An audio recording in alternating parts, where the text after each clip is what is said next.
I've worked in many styles and mediums, and I finally came around to this idea of painting in about '99, and it's through a lot of experimentation that I got there.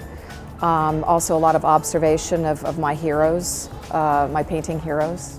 I loved the Impressionist work.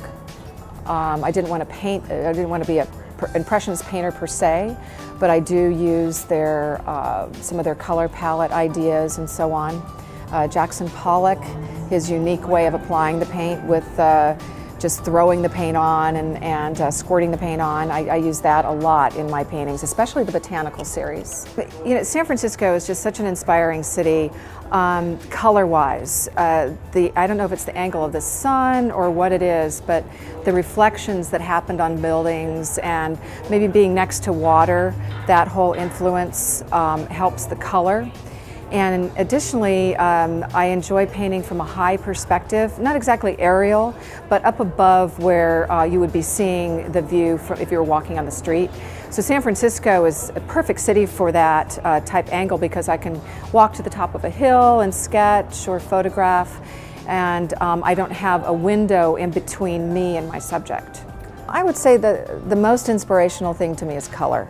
Even if I'm not painting, I'm always looking at the world and my surroundings for the way color plays against color, and light hits a color and changes it, and that's one of the things I really try to capture with my paint.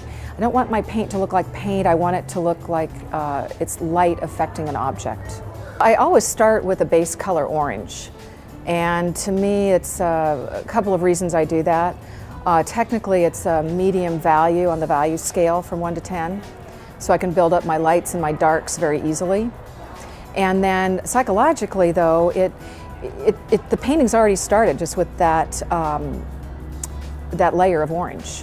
And so I already enjoy looking at it when I go to draw the piece onto the canvas. Instead of using a brush to create most of the image, I layer palette knife work, and then once I have all that palette knife work on the painting, which is not that unique, I take a squirt bottle and I apply different line works, either in the positive or the negative shape, and then sculpt wet color on top of that before it dries, and pull things through the paint and fling the paint back onto the canvas, recording the energy. When people look at my work, I just want them to feel happy. I want them to feel joy.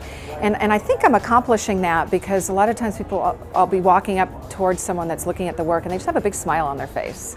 I leave a lot of ambiguities in my work. I do that for a couple of reasons.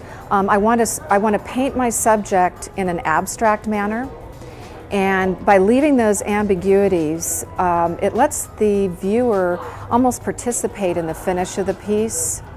They look at it with their own experience and formulate their own opinions about maybe what the people are doing on the street, or what is that red flower? Is it a rose? Is it a red daisy?